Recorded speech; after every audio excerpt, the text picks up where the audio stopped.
여러분 안녕하십니까? 저는 40대 초반의 의사입니다. 3년 전 결혼한 아내와의 사이에 13개월 된 아들을 두고 있어요. 하지만 늘 일이 바빠서 가족들과 함께할 시간이 부족합니다. 썰맘 구독자 여러분은 가정에서 얼마나 많은 시간을 보내시나요? 저는 그래도 주말 하루만은 꼭 아이와 놀아주기 위해 노력합니다. 그렇다 보니 정작 저를 위한 시간을 내기는 어렵더군요. 평일은 업무에 시달리고 주말에는 가족과 함께해야 하니까요. 아마 저뿐만이 아니라 많은 대한민국 가장들이 겪는 고충이 아닐까 싶어요. 그러나 중에 얼마 전 간호사들을 통해 썰맘을 알게 됐어요. 점심시간에 모여 앉아 무언가를 들여다보며 웃고 있더라고요. 궁금해서 물어보자 사연 하나를 보여주는데 이게 정말 흥미진진하더군요. 그래서 그 이후로 저도 썰맘의 구독자가 됐답니다. 무엇보다 평범한 주변 사람들이 겪은 얘기다 보니 공감이 많이 됐어요. 그래서 오늘은 저도 아내와 처가에 관한 특별한 사연을 함께 하고 싶어 용기를 내봤습니다. 그러려면 먼저 제가 살아온 얘기부터 시작해야겠네요. 저는 경상도의 한 시골 마을에서 태어났어요. 어머니는 가난이시로 제가 초등학교 때 이혼하고 집을 나가셨죠. 그래서 아버지가 혼자 농사를 지으며 저와 여동생을 키우셨습니다. 다행히 저는 공부를 곧잘 했고 여동생은 야무졌어요.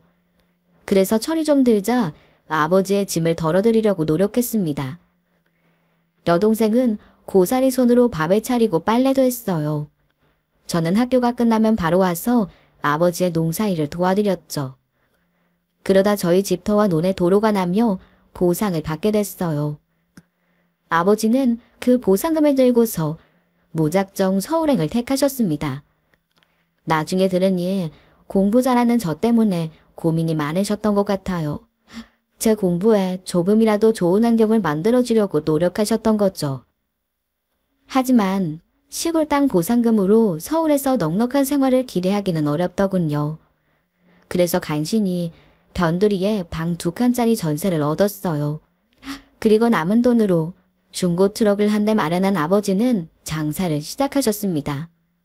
도매시장에서 과일과 야채를 떼다 아파트 단지를 돌며 파는 거죠.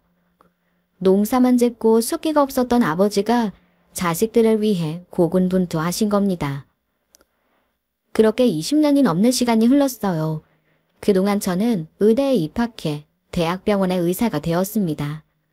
그리고 여동생은 출판사에서 일하다 결혼해 주부가 되었네요. 지금은 2 아이의 엄마로 열심히 살림하며 살고 있어요.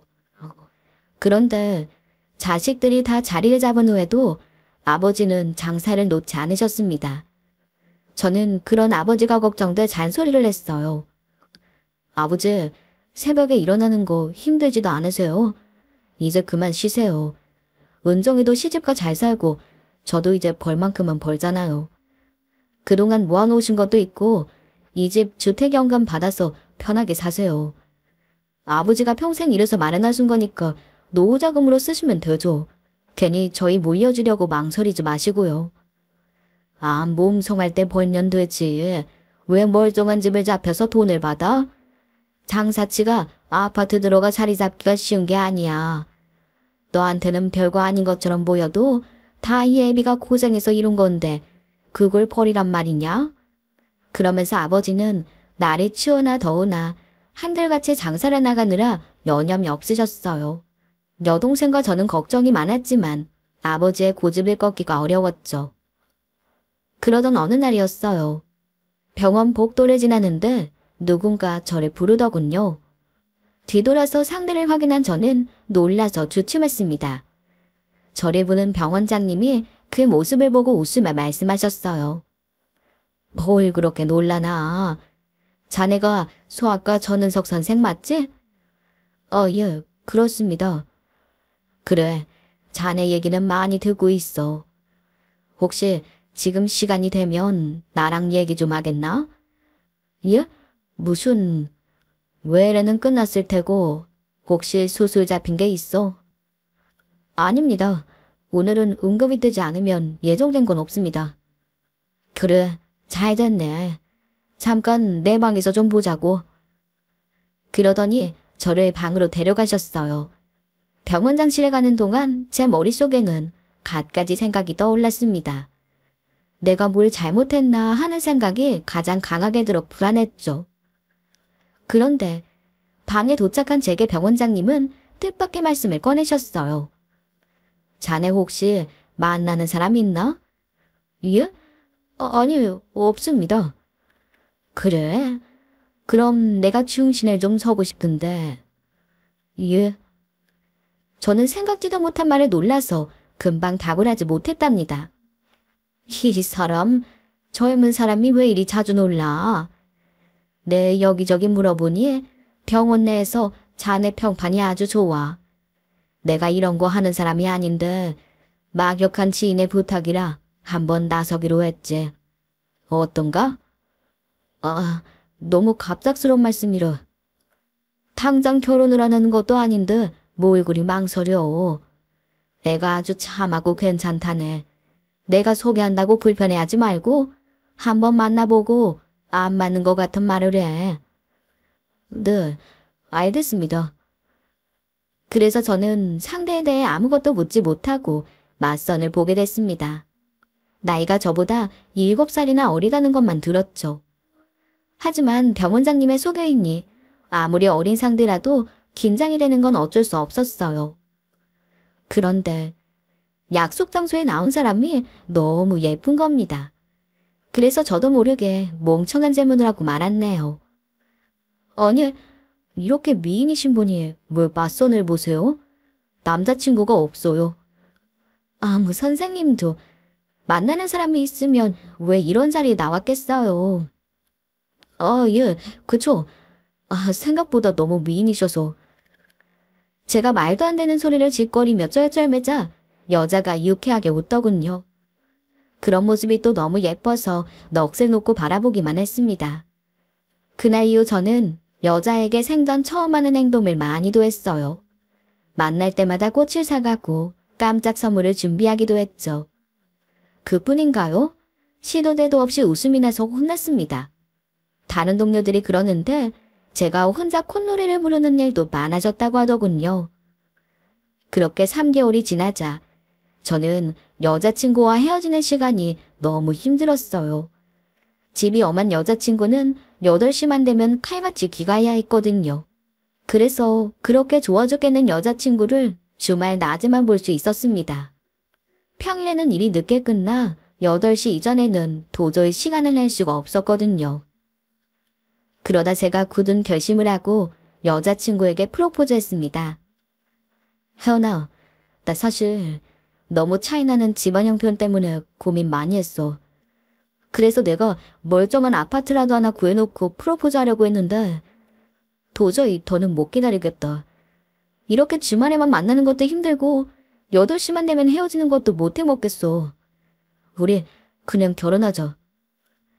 오빠, 우리 이제 만난 지 겨우 3개월인데 너무 빠르지 않아? 후회하지 않을 자신 있어? 후회? 혜원이 너랑 사는데 내가 후회를 왜 해? 난 너만 있으면 돼.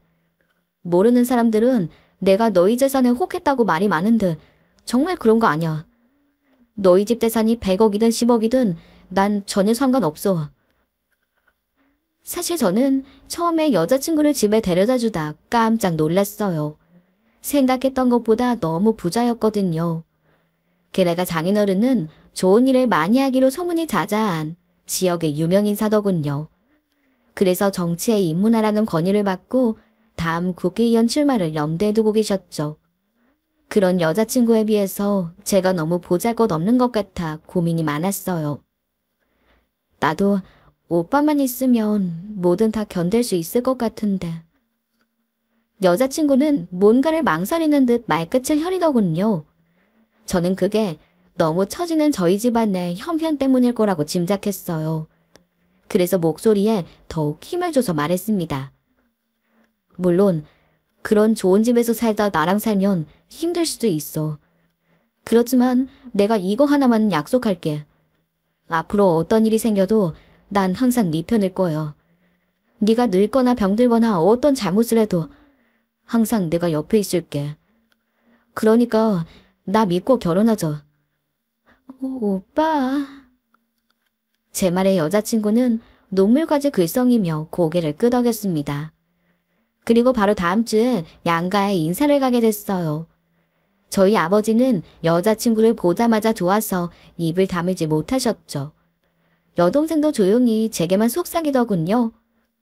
의사가 좋긴 좋네. 어디서 저렇게 어리고 예쁜 여자를 만난 거야? 오빠 다시 봤다. 여동생의 말에 저는 어깨가 으쓱했습니다. 동생은 평소 칭찬에 인색한 편이었어요. 그런데 그날은 엄지손가락까지 들어 보이며 저를 치켜 세우더군요. 더구나 여자친구는 생각보다 저희 식구들과 스스럼 없이 잘 어울렸어요. 아버지께 직접 상추쌈도 싸드리며 살갑게 굴더라고요. 그렇게 여자친구는 저희 가족들의 환대를 받았습니다. 하지만 문제는 저였어요. 물론 병원장님은 저희 사정을 다 알고 소개했다고 하셨습니다. 하지만 막상 인사를 가려니 걱정이 앞서는 건 어쩔 수 없더라고요. 한데 그런 걱정이 모색하게 장인어른과 장모님은 저를 웃으며 맞아주시더군요. 역시 저희 집안에 대해서는 전부 알고 계셨네요. 잠시 후 인사를 마치고 다 같이 식탁에 앉게 됐어요. 그때 긴장한 저에게 장인어른이 술을 한 잔 권하셨습니다. 자네 술 좀 하나? 난 밖에서는 안 먹어도 집에서는 반주로 한 잔씩 한다네. 오늘은 기분 좋은 날이니 한 잔 받겠나? 예, 감사합니다. 병원장님이 자네 칭찬을 많이 하시더군. 사실 내가 부탁을 좀 드렸어. 요즘 사람들을 어디 겉만 봐서 알 수가 있어야지. 자식이라고는 저거 하는데 그래도 검증된 남자한테 보내야 할 것 같아서 말이야. 원래 그런 거 질색하는 형님인데 내가 말을 꺼내자마자 자네 말씀을 하시더구만. 안 그래도 소문이 좋아서 눈여겨받은 사람이 있다고 하시면서. 과찬이십니다. 그냥 제가 할 일 열심히 하는 건데. 그래, 자기 할 일을 하는 게 중요하지. 요즘 사람들은 자기 일은 안 하고 남 일에 참견하느라 바쁘지 않은가? 자기 가정에 충실한 사람이 제일이지. 결혼하고도 지금처럼 우리 혜원이한테만 충실하게 약속할 수 있지? 그럼요. 걱정 마세요. 그래, 든든하구만. 내일은 병원에 가서 형님한테 제대로 식사 대접 한번 해야겠어. 그러면서 호탕하게 웃으셨어요. 그런 모습이 평소 유쾌하게 웃는 여자친구와 많이 닮아 보이더군요. 그렇게 저는 반대를 각오하고 찾아갔던 처가에서 예상 밖의 환대를 받았습니다. 그리고 상견례 때도 처가 어른들은 저희 아버지에게 깍듯하게 예의를 차리셨죠. 그러다 식사 말미에 장모님이 조심스럽게 신혼집에 대한 말씀을 꺼내셨어요. 저 사돈어른 어떻게 들리실지 모르겠지만 애들 신혼집을 저희가 마련해도 될까요? 예? 아유, 그건 운석이가 알아서 해야죠. 변변치 않아도 저 살 집은 지 손으로 마련을 해야. 이해. 전서방이야 당연히 그럴 생각이었을 거예요. 그런데 참 송구하게도 혜원이가 저 나이에도 작가가 되고 싶다고 몇 년째 습작을 하고 있답니다. 그래도 제 딴에는 오래된 꿈이라 놓지를 못하는 모양이에요. 그래서 책도 많이 읽고 밤에 글도 써야 해서 좀 큰 집이 필요할 것 같습니다. 혹시 사돈어른이 양해해 주시면 저희가 직접 애들 집을 마련해주고 싶네요. 아유, 그렇다면 감사한 일이지만 저희가 너무 면목이 없어서. 아유, 아닙니다. 저희가 너무 까탈 부리는 것 같아 불쾌하실까봐 걱정했어요. 근데 이렇게 양해를 해주시니 정말 감사합니다. 그럼 전서방 출퇴근 편한 쪽으로 저희가 알아보겠습니다. 그래서 처가에서는 60평 아파트를 신혼집으로 마련해 주셨어요. 내부 인테리어까지 꾸미느라 장장 2달에 걸친 대공사가 진행됐습니다. 그리고 드디어 신혼여행을 다녀와 대궐 같은 집에서 신접살림을 시작했어요. 장모님의 말씀대로 아내의 서재는 그야말로 도서관을 방불케 하더군요. 사면을 채운 책장에 수많은 책이 가득 꽂혀 있었죠. 아내는 그곳에서 열심히 책도 읽고 글도 쓰며 작가로서의 꿈을 키웠답니다. 그래서 저는 경원 사람들의 부러움을 한몸에 받았어요. 마치 로또에 당첨된 행운의 사나이 취급을 하더라고요. 그 말이 딱히 틀린 말도 아닌 것 같아 곡해하지 않고 웃어 넘겼습니다. 아닌 게 아니라 결혼하니 퇴근 시간이 너무 기다려지더라고요. 넓은 집에서 예쁜 아내가 절 기다리고 있으니까요. 그렇게 저는 아무 걱정 없는 행복한 신혼을 보내고 있었습니다. 그런데 큰 걱정은 아니지만 한 가지 걸리는 데 있었어요. 바로 밤마다 자리를 비우는 아내였죠. 자다가 손을 휘휘 저으면 아내의 빈자리가 느껴져 절로 눈이 떠졌습니다. 처음에는 밤에만 글이 잘 써지나 보다 하고 가볍게 여겼어요. 한데 그런 생활이 여러 날 이어지자 아내의 건강이 걱정됐습니다. 제가 의사라서 하는 말이 아니라 정말 잠이 보약이거든요. 적어도 10시에는 잠자리에 들어야 인체에 유익한 호르몬들이 나온다는 연구 결과가 많답니다. 그런데 아내는 한참 자야 할 시간에 올빼미같이 깨어있으니 당연히 걱정이 됐죠. 그래서 하루는 잠에 깬 김에 아내를 위해 사둔 영양제를 챙겨 서재로 갔습니다. 사실 아내는 그동안 저에게 습작한 걸 절대 보여주지 않았어요. 저는 늘 아내의 글이 궁금했는데 말이죠. 그래서 그날은 아내를 졸라서 글도 보여달라고 할 작정이었습니다. 그런데 쟁반을 들고 서재로 들어선 저는 주춤했어요. 반이 있을 줄 알았던 아내의 모습이 보이지 않았거든요. 저는 고개를 갸웃거리며 화장실로 가봤어요. 그런데 3개의 화장실을 다 찾아봐도 아내는 없었습니다. 다른 방들도 살펴봤지만 역시 비어 있었죠. 그쯤 되니 두려움이 엄습해왔어요. 밤에 글을 쓰러 간 줄 알았던 아내가 사실 집 밖으로 나간 거라는 생각에 당황했습니다. 그래서 얼른 옷을 챙겨 입고 밖에 나가볼 참이었어요. 그런데 그때 아내가 서재에서 나오는 게 보였습니다. 제가 들어갔을 때는 분명 빈방이었는데 어안이 벙벙했죠. 저는 무슨 영문인지 몰라 아내를 향해 외치듯 물었습니다. 당신 여태 서재에 있었던 거야? 아, 깜짝이야. 왜 그렇게 소리나 질러? 그럼 내가 이 시간에 서재에 있지 어딨어. 왜 그래? 아니야. 글은 많이 썼어? 그냥 맨날 그렇지 뭐. 근데 자기는 왜 안 자? 내일 오전에 수술 있다며. 얼른 자자. 그래, 알았어. 참, 이거 영양제야. 당신 요즘 잠이 부족할 것 같아서 내가 알아서 샀어. 어머, 정말? 고마워, 자기야. 역시 남편밖에 없네. 잘 챙겨 먹을게. 그렇게 아내는 예쁜 미소를 지어 보이며 영양제를 삼켰습니다. 하지만 제 마음은 알 수 없는 불안감에 두근거렸어요. 아내가 저에게 뭔가를 숨기고 있다는 게 틀림없다는 생각이 들었거든요. 그리고 다음날 아침이 밝았습니다. 아내는 여느 날과 다름없이 명랑해 보였어요. 저에게 아침밥을 차려주고 웃으며 배웅도 해줬죠. 그렇지만 제 마음속에서 싹튼 의심은 좀처럼 사그라들지 않았답니다. 그래서 그날 저녁에 저는 잠든 척하고 아내의 행동을 관찰했어요. 그랬더니 밤이 깊을 때까지 잠들지 못하던 아내가 슬그머니 침대에서 일어나더군요. 그리고는 제가 깰싸라 조심조심 방에 나갔습니다. 저는 아내가 나가기를 기다렸다가 조용히 그 뒤를 따랐어요.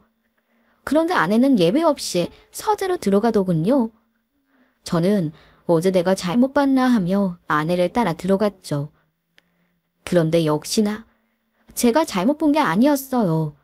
분명히 조금 전 방에 들어갔던 아내가 보이지 않았거든요. 저는 숨을 죽이고 서재의 이곳저곳을 살펴봤습니다. 하지만 별다른 이상을 발견하지 못해서 답답하기만 했죠. 그러다가 문득 고개를 돌려 한 곳을 바라봤어요. 구석에 놓인 책장 하나가 벽에 떨어져 돌아가 있는 게 보였던 겁니다. 저는 그쪽으로 다가가 손으로 살짝 책장을 밀어봤어요. 그랬더니 마치 영화에 나오는 한 장면처럼 책장이 스르륵 돌아가는 게 아니겠어요? 저는 소스라치게 놀라 얼른 안으로 들어갔습니다. 하지만 책장의 반대편에서 마주한 현실은 더욱 놀라웠어요. 그런 곳이 저희 집안에 숨겨져 있었다니 입이 턱 벌어질 정도였죠. 여러분 놀라지 마세요. 그곳에는 무당집에나 있을 법한 물건들이 잔뜩 놓여 있었습니다. 재단 앞에 잠금 모습의 나무 조각상들이 놓여 있고 과일이 차려져 있었어요. 벽에는 산신령 같은 인물들이 잔뜩 그려진 그림도 붙어 있었네요. 저는 넋이 나가 아무 말도 할 수가 없었습니다.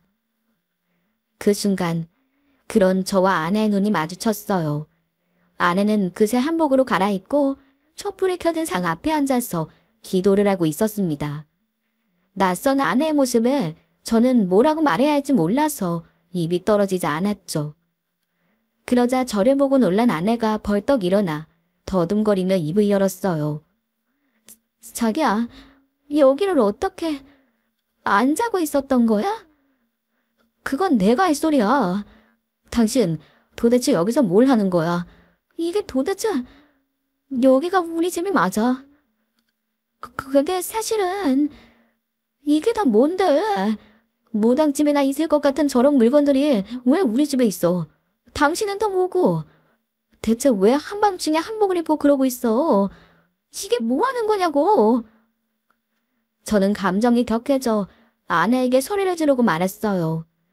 그러자 놀란 아내가 울먹거리며 바닥에 주저앉았습니다. 그리고는 끄끄거리며 울음을 참고 말하더군요. 미안해. 언젠가는 말하려고 했어. 근데 내가 용기가 안 생겨서. 계속 속일 생각은 아니었어.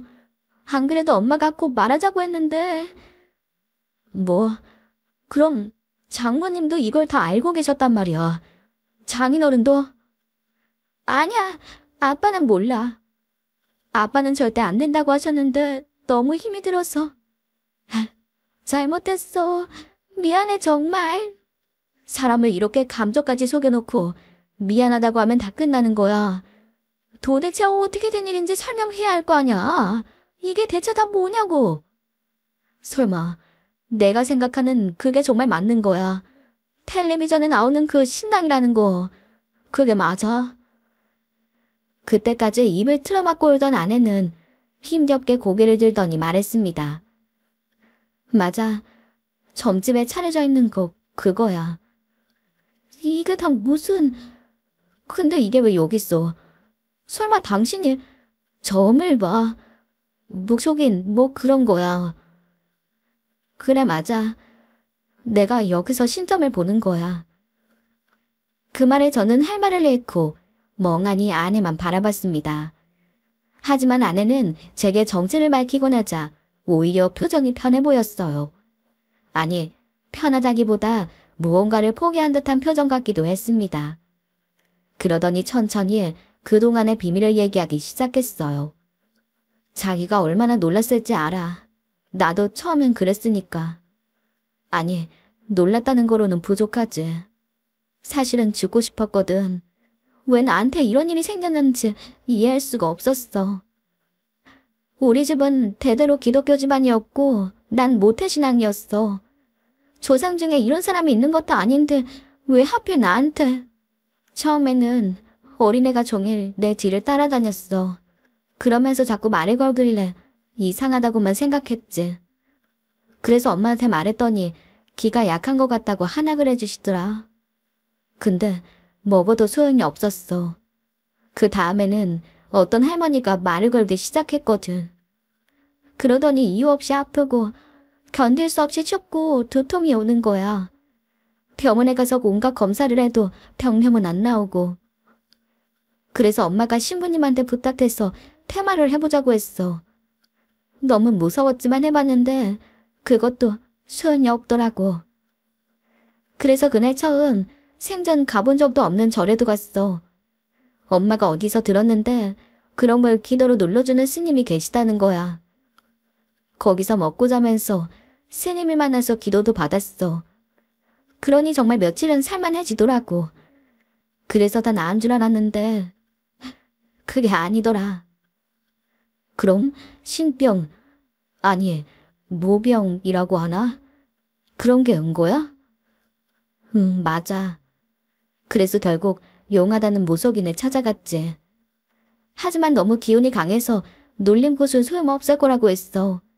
그래도 포기할 수가 없어서 어떻게든 해결해보려고 몇 명을 찾아다녔나 몰라. 하지만 그동안 몸은 더 힘들어지고 밤마다 내가 알 수 없는 소리를 막 하고 그런다는 거야. 그렇게 찾아다닌 곳에서는 버티지 말고 그냥 신을 받으라더라. 버티다 죽는다고. 그런데 아빠가 절대 안 된다고 했어. 아빠는 그 꼴 못 본다고. 차라리 나보고 그렇게 사느니 죽으라 그랬어. 장인어른이? 설마 당신을 얼마나 애지중지하시는데 그냥 속상하셔서 그러신 거겠지. 아니야. 아빠는 정치가 꿈이었어. 그래서 평생 주변 사람들을 의식하면서 사셨지.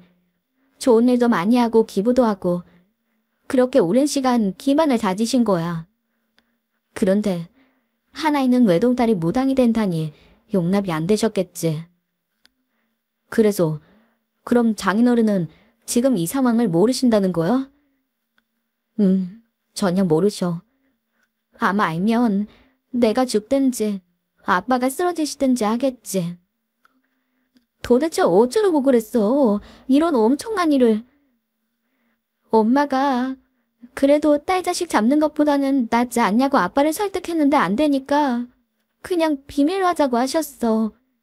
그대로 있다가 산 사람답지 말고 현실을 받아들이자고. 그래서 놀림꽃을 받는다고 하고 대신 내림꽃을 받았어. 그러니까 신기하게 아픈 게 없어지더라고. 그리고 나서는 그리고 밤마다 기도했지. 밤이 되면 내가 자꾸 이상한 소리를 하고 그랬어. 그래서 엄마가 8시 전에는 꼭 집에 들어오라고 한 거야. 어차피 아빠는 바빠서 얼굴 보기도 힘드니까 숨기는 게 어렵지도 않았고. 그래서 통금이 8시였던 거구나. 그리고 여기가 내가 모시는 분 신당이고. 저는 그제야 모든 의문이 풀렸습니다. 아내를 위해 서재를 마련해준다는 건 핑계였어요. 서재 뒤에 또 다른 공간을 마련하기 위해 큰 평수의 집이 필요했던 겁니다. 어차피 아내에게 큰 관심이 없던 장인어른은 장모의 말을 다 믿었겠죠. 그래서 의심 없이 큰 집을 사주고 그저 딸이 정상이 되어 결혼하는 것에 기뻐하셨던 것 같았어요. 그렇게 아내와 장모님은 병이 나은 척 모든 사실을 숨겨왔답니다. 그리고 제가 출근한 사이 서재 뒷방에서 몰래 소세 손님만 받았다고 했어요. 그렇게 모든 걸 밝히기로 한 아내는 제게 속내를 털어놓았습니다. 처음에는 내 운명이 너무 가혹하다고 생각해서 신을 받고도 숨고만 싶었어. 그런데 사람들을 보면 자꾸 뭔가가 보이는 거야. 그러다 우연히 친구 언니를 만났는데 빨리 병원에 가야 할 것 같더라고. 그 언니한테는 어린 딸도 있고 아픈 노모도 계셨거든. 근데 내가 병원에 가보라고 해서 암을 초기에 발견했다고 고맙다더라. 그걸 보니 이 일도 꼭 나쁜 건 아니라는 생각이 들더라고. 남을 등쳐먹고 피 빨아먹는 범죄도 아니고 난 도와주려는 거잖아. 그래도 이런 거 차려놓고 기도 올리니 자기도 내가 무섭지? 이제 말 그만하고 당장 나와. 뭐 어디에 가게? 어디긴 어디야. 처갓집이지. 아내는 제 말을 듣고 눈을 크게 뜨며 매달렸습니다. 자기야 미안해. 화난 건 이해하는데 내일 날 밝으면 얘기하자. 엄마는 다 나 때문에 못난 나 살리려고 그러신 거야. 화난 건 나하고 풀어. 자기가 원하는 대로 다 해줄게. 내일 당장 도장 찍자면 그렇게 해줄게. 일단 처갓집 가서 말해. 어서 옷 입어. 저는 굳은 얼굴로 옷을 걸치고 나왔어요. 아내는 눈물을 흘리며 그런 저를 따라 나섰습니다. 그리고 말없이 처가로 향했죠. 잠시 후 저희는 도미터할 무렵 장인어른과 장모님 앞에 섰습니다. 꼭두 새벽에 찾아온 걸 보고 장모님은 무슨 일이 있었는지 짐작하시는 것 같았어요. 그래서인지 잔뜩 긴장된 표정으로 저를 바라보며 말씀하시더군요. 천서방, 이 새벽엔 무슨 일인가? 집에 무슨 일이 생겼나? 장모님도 아시잖아요. 대체 왜 그러셨어요? 뭐, 아니, 난 자네가 무슨 말을 하는지. 그러자 쩔쩔매는 장모님을 막아서며 아내가 저를 향해 소리쳤어요. 나하고 말하자고 했잖아. 아무리 화가 난다고 이 새벽에 주무시는 분들까지 깨워서 이렇게 따져야겠어? 엄마는 아무 잘못 없다고 했잖아. 왜 잘못이 없으셔? 그런 큰일을 어떻게 숨기려고 하셨어? 적어도 나한테는 말씀을 해주셨어야지. 내가 누구야? 나 당신 남편이야. 그때 인생을 쓰고 서 계시던 장인어른이 아내를 향해 언성을 높이셨습니다. 혜원이 너 대체 무슨 짓을 한 거야? 천서방이 이럴 사람이 아닌데 뭐 잘못했어? 그러면서 아내를 차가운 눈빛으로 쏘아보시더군요. 그러자 금세 주눅든 얼굴로 아내가 말했습니다. 일부러 그런 게 아니라 살고 싶어서 그랬어요. 나 잘못되면 엄마도 잘못될까 봐. 혜원 엄마, 당신이 말해봐. 도대체 이게 다 무슨 일이야? 엄마한테 소리치지 마세요. 그래요. 나 신받았어요. 무속인 됐다고요. 멀쩡해졌다는 거 다 거짓말이에요. 집에다 몰래 신당 차렸다가 전서방한테 들켰어요. 전부 다 내 탓이니까 엄마 잡지 마세요. 장인어른이 장모님에게 윽박을 지르자 아내가 얼굴에 외쳤습니다. 그 소리에 놀란 장인어른이 뒷걸음질 치다가 저를 바라보셨어요. 뭐야? 도대체 이 여자들이 무슨 짓을... 아니, 천서방, 자네 많이 놀랐겠구만. 네, 사실 아까는 너무 생각지 못한 모습이라 놀랐습니다. 지금도 좀 낯설긴 하고요. 그래, 그렇겠지. 근데 자네도 들었다시피 난 모르는 일이야. 정말 다 나은 줄 알았다고. 그러니 노여움 풀고 내일 혜원이 데리고 같이 법원 가게. 서류 써서 보내겠네. 아니면 아예 혼인 취소도 가능할지 알아보던가. 우리가 속인 거니까 자네 원하는 대로 해주겠네. 아무 걱정 말고 내일 만나게. 장인어른의 말씀에 저는 속에서 부하가 치밀어 올랐습니다. 그래서 굳은 얼굴로 대답했죠. 그런 말씀 전에 사과 먼저 해주셔야죠, 장인어른. 뭐? 아, 그래, 미안하네. 몰랐다지만 내가 처자식 관리를 잘못했으니 사과하지. 아니요, 저한테 말고요, 혜연이한테요. 뭐? 자네 그게 무슨 소린가? 아무리 딸한테 그런 일이 생겼다고 차라리 지으라니 그게 말이나 되는 말씀이세요? 혜원이가 얼마나 상처받았을지 생각해 보셨어요. 자기가 원해서 그렇게 된 것도 아닌데 어떻게 숨어서 그런 일을 하게 하세요? 뭐라고? 아니 그럼 자네는 지금 우리가 혜원이 상태 속였다고 화나서 온 게 아니란 말이야. 저 사람이 매일 밤을 저를 속이면서 얼마나 노심초사했을지를 생각하면 마음이 너무 아파요, 장인어른. 저는 말을 하다 말고 감정이 복받쳐 올라 저도 모르게 눈물이 났습니다. 그러면서 아내를 바라보고 말했어요. 혜원아, 아무리 그래도 나한테는 말을 했어야지. 내가 옆에 있었는데 결혼하고 부부가 될 때까지 그렇게 힘든 일을 왜 숨긴 거야? 내가 어떤 일이 있어도 네 편이라고 한 거 그거 다 잊었어? 그러자 제 말에 놀랐는지 아내가 울먹이며 대답했습니다. 아니, 안 잊었어. 근데 너무 큰일이라 자기가 뭐라고 할지 겁이 나서. 그동안 장모님이랑 얼마나 힘들었어. 대체 왜 그런 거야, 미련하게. 그럼 자기, 나랑 이혼하겠다고 우리 부모님 찾아온 게 아니었어? 이혼? 좀 놀란 건 사실이지만 당신이 바람난 것도 아니고 내가 싫어준 것도 아닌데 내가 왜 그런 생각을 해? 난 다만 이런 일을 나한테 상의하지 못했다는 게 섭섭해. 그리고 당신이랑 장모님을 그렇게 궁지에 몬 장인어른한테도 화가 나고 그래서 그 말씀 드리려고 온 거야. 그러면서 저는 고개를 돌려 장인어른을 향해 말했어요.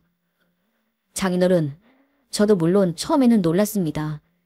그래도 그렇다고 혜원이가 다른 사람이 된 건 아니잖아요.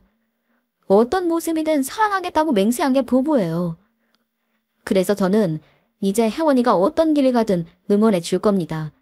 그렇게 숨게 하지 않을 거예요. 잠자코 제 말을 듣던 장인어른의 얼굴이 파랗게 질리는 게 보였어요. 그리고 옆에서 이 모습을 지켜보던 장모님은 울음을 터뜨리셨죠. 그렇게 그날의 소동은 일단락됐습니다. 저는 어른들에게 하고 싶은 말을 다 전하고서 아내의 손을 잡고 처가를 나왔답니다. 그런 저를 보고 아내가 눈물을 흘리며 말했어요. 자기야, 고마워. 그게 무슨 소리야. 당신은 내가 의사라서 사랑한 거야? 당신은 어떨지 몰라도 난 당신이 작가지망생이라 사랑한 게 아니야. 작가든 무속인이든 그냥 자기라서 좋아한 거지. 하지만 다음번에도 나한테 비밀이 생기면 그때는 정말 화가 날지도 몰라. 그러니까 어떤 일이든 꼭 다 나한테 말하는 거야. 알겠지? 걱정하지 마. 맹세코 그런 일은 없을 거야. 그러면서 아내는 웃었어요. 그 미소를 보니 가슴이 후련하더군요. 제가 그런데 본인은 얼마나 속 시원했을까요? 사람의 눈을 속이는 일이라는 게 정말 힘든 거잖아요. 하물며 한 집에 사는 저를 속이느라 얼마나 고생했을지 생각하면 너무 안쓰러웠죠. 그 이후 저는 아내의 상황을 저희 가족에게도 알렸습니다. 아버지와 여동생도 처음에는 무척 놀랐지만 이내 아내를 다독여주더군요. 그리고 얼마 후 저는 아내를 위해 제대로 된 신당을 차려줬어요. 하지만 장모님은 극구 저를 말리시더군요. 저는 그런 장모님께 웃으며 말씀드렸어요. 혜원이가 그러더라고요. 자기가 범죄자는 아니지 않냐고요. 오히려 남들이 불행을 피하고 잘 살게 해주려니 좋은 일인 것 같다고. 그러니까 장모님도 그렇게 생각해 주세요. 그렇게 아내의 신당이 문을 여는 날 뜻밖의 손님이 찾아왔습니다. 바로 장인어른이었죠.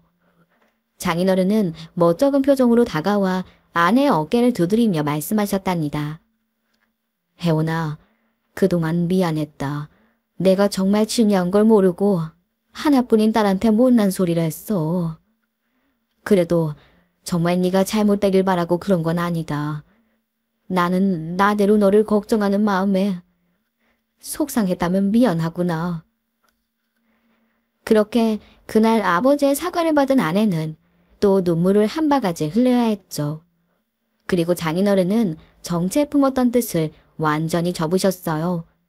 그리고 장모님과 조용히 봉사활동만 하며 생활하고 계십니다. 언젠가 병원장님이 이런 소식을 듣고서 저를 부르신 적이 있어요. 그리고는 차분하게 말씀하셨죠. 내가 이거 자네한테 사과를 해야 하나 어째 하나 모르겠고 사실 나는 혜원이 상태를 알고 있었다네. 고등학교 후배인 자네 장인이 내 손을 잡고 부탁했어. 집안이나 재력이나 그런 거 다 상관없으니 인성 좋은 사람을 좀 찾아달라고 말이야. 나중에 자기 딸한테 무슨 일이 생겨도 보듬어줄 수 있는 너른 마음을 가진 사람이라면 다른 건 다 상관없다고. 그래서 내 자네를 소개했지. 언젠가 소아병동을 지나다가 자네를 본 적이 있거든. 뭔가를 조르는 아이를 인상 한 번 쓰지 않고 인내심 있게 타이르고 있더라고. 그래서 그 뒤로 계속 자네를 지켜봤는데 자네 얘기를 꺼내지 않을 수가 없었네. 저는 생각지도 못한 병원장님의 말씀에 놀랐습니다. 장인어른도 말씀은 험악하게 하셨지만 마음속으로는 누구보다 딸을 걱정하고 계셨던 거예요. 그래서 감히 그 마음을 헤아리지 못하고 대들었던 지난 날을 후회했네요. 그 후로 저희는 각자의 일을 열심히 하며 아이도 낳고 알콩달콩 살고 있습니다. 인생에서 가장 큰 시련을 맞았던 아내가 가족들의 사랑으로 행복을 찾게 된 거죠. 그리고 얼마 전에는 드디어 꿈도 이뤘습니다. 바로 무속인을 주인공으로 한 소설을 출판하게 된 거예요. 자신의 경험을 토대로 쓴 소설이랍니다. 저는 아내를 응원하기 위해 몰래 책을 사서 병원 사람들에게 나눠주고 있네요. 오늘 제 이야기는 여기까지입니다. 부디 즐거운 시간이셨기를 바라며 인사드릴게요. 여러분도 가족 안에서 평안하시기를 바랍니다. 감사합니다. 오늘도 사연 함께 해주신 썰맘 시청자 여러분 감사합니다. 이야기가 재밌으셨다면 구독과 좋아요, 알람 설정까지 부탁드리며 저는 더 흥미진진한 이야기로 다시 찾아오겠습니다. 감사합니다.